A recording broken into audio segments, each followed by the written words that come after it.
이번 시간은 국제물류론 OT를 진행하도록 하겠습니다.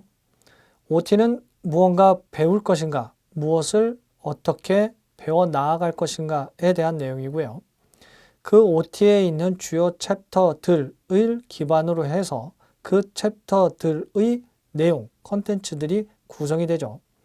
다시 말해 무엇을 배울 것인가를 알게 된다면 무엇을 시험을 위해 준비해야 될 것인가를 효율적으로 결정할 수 있게 될 거예요. 우리가 배우는 것은 국제 물류예요. 물류라는 것은 기본적으로 거래라는 것이 발생돼서 그에 따른 물류가 발생이 되어지기 때문에 본원적인 거래, 프리머리라고 한다면 세컨더리라고 해서 파생적인이라는 경제활동으로 구분할 수 있게 되는데, 이런 물적 흐름은 국가 간에도 발생할 수 있기 때문에 서로 다른 국가 2개국 이상, 상이한 2개국 이상이라고 표현되어지는 국제 물류가 발생이 되게 되는 거예요. 이에 따라서 상류와 물류라는 것이 발생이 되긴 되는데 근본 기준 원인이 있죠. 다시 말해 소비자가 원하는 것을 판매한다는 것이고 그것이 거래가 된다는 거예요. 그래서 가지고 있는 건 고객의 만족을 높이면서 비용을 낮추자 하는 것이 기본적인 물적 흐름이 가지고 있는 특성 중 하나가 되죠. 목표예요. 그렇기 때문에 국제 물류란 무엇인가에 대한 이해가 필요한 것이 챕터 01 내용이 돼요. 시험 문제에 나왔던 건 국내 물류와 국제 물류 차이점이 뭐냐라는 부분을 물어보는데 그 이유는 국제 물류가 국내 물류와 다르기 때문이에요. 그 다른 그 요소, 성질을 특성이라고 부르고 그 특성적인 부분들을 기반으로 해서 관련 내용들이 확장이 되게 돼요. 기본 내용이 챕터 01이라면 그러한 것들이 국제 물류를 원활하게 할 수 있는 관리 측면에서 내용이 나오는 것이고 이를 통해서 무역이라는 활동이 나오게 돼요. 무역이라는 것은 상거래가 국제적으로 이루어지게 되면 무역 이렇게 표현을 하게 되고요. 이 무역은 어느 한쪽이 오퍼를 하고 그 한쪽이 억셉턴스를 하게 되면 성립이 이루어져요. 서로 다른 국가이기 때문에 서로 다른 법률, 서로 다른 상관습이 존재하게 되고 이에 따라서 일반적인 무역 절차뿐만 아니라 서로 다른 국가 간의 실무적인 차이를 줄이는 것이 필요하게 되는데 그러한 내용을 챕터 2번째에서 배우시게 되는 거예요. 그 다음 이렇게 무역이 이루어진다라고 하게 되면 가장 대표적인 운송이 어느 운송이에요? 해상이 되겠죠. 상당히 많은 물동량을 운송할 수 있게 돼요. 그래서 운송 수단별로 볼 때 선박은 대량 혹은 대형 이런 표현들을 쓰게 돼요. 해상 운송이라는 것은 흐름을 갖죠.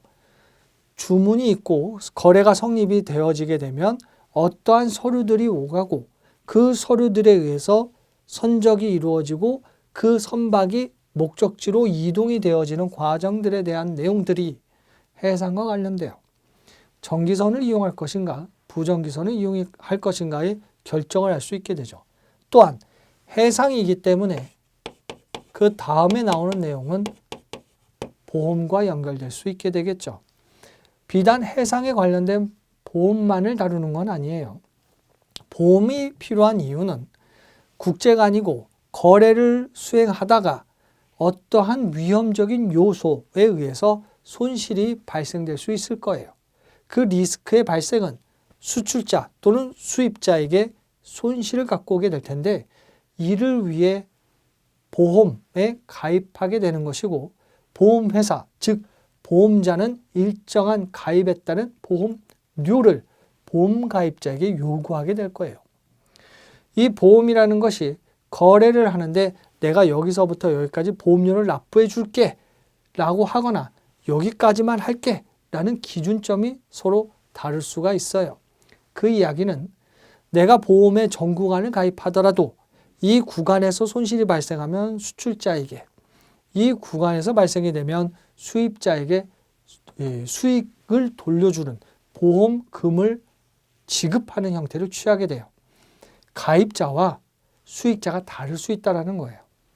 그리고 보험에서 취급하는 위험은 무엇인지도 알아야 되죠. 국제이기 때문에 항공에서도 국제물류가 발생이 될 수가 있어요. 선화증권이 가치가 있다라는 유가증권이라면 항공운송은 신속성이 가장 큰 특징이죠. 운송장의 개념을 가져요. 그래서 이러한 해상운송과 항공운송에 의해서 국제물류가 어떻게 이루어지는지를 각 챕터에 의해서 배우시게 되는 것이고요.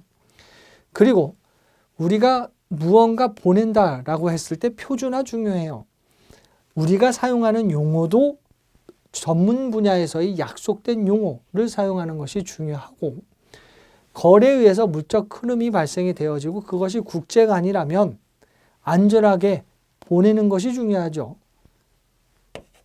그중 대표적인 것이 컨테이너라는 거예요. 팔레트로 갈 수도 있고 컨테이너로 갈 수도 있고 카툰, 종이박스로도 갈 수도 있겠는데, 안정적인 그런 수송을 위해서 컨테이너를 이용할 수 있을 거예요.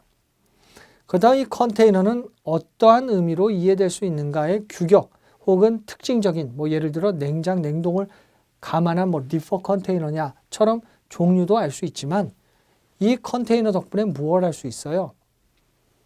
우리가 흔히 이야기하는 기계 자동화가 가능해질 수 있게 된다는 거예요. 즉 표준화되어진 규격으로서 포장이 이루어지게 되면 기계 자동화를 통해서 능률성도 올라가고 생산성도 올라가고 장기적으로 효율성도 올라가는 합리화를 가져올 수 있게 된다는 거예요. 그래서 컨테이너 운송은 어떻게 이루어질 수 있는가를 생각해 볼 수 있어요. 그런데 아주 재밌는 게 있죠. 각각의 운송 상황, 운송 수단에 따라 구별을 하더라도 국제 물류는 난 여기서 여기까지 끝, 이런 개념이 아니죠. 기본적인 것은 고객의 만족이고, 고객은 도어 투 도어까지를 기대할 수 있고, 혹은 데스크 투 데스크까지도 기대할 수 있을 거예요. 그러기 위해서 등장하는 것이 바로 서로 다른 두 가지 이상의 결합이라는 복합이라는 단어가 나오죠. 그리고 그 복합이라는 것이 서로 다른 운송 수단의 결합이면 운송이라는 개념이 나오고, 그것이 국제라면 국제복합 운송의 개념을 갖게 돼요. 이에 따라 국제물류라고 하고 도어 투 도어라는 생각을 가져서 목표를 달성하고자 한다면 각각의 운송 수단은 결합되게 되어질 게 당연히 되겠지요. 그래서 이러한 부분들이 이루어지고요. 우리 생활 내에서는 여러분들께서 가상 공간에서 무언가 주문하면 택배 받으시죠. 택배 이용하세요. 그런데 그것이 서로 다른 국가라면 국제 택배라는 개념들을 가질 수 있게 되는데, 이 부분도 배우시게 되는 거예요.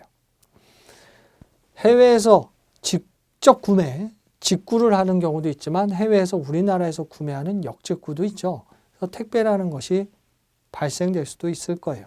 이런 전반적인 내용을 배우는 과목이 국제 물류론이기 때문에 해당 단원들이 각각이 구성된 것을 살펴보시고, 그 각각의 단원들이 어떤 컨텐츠들로 구성이 되어 있는지를 살펴보시면서 학습을 하시면 도움이 되실 거예요.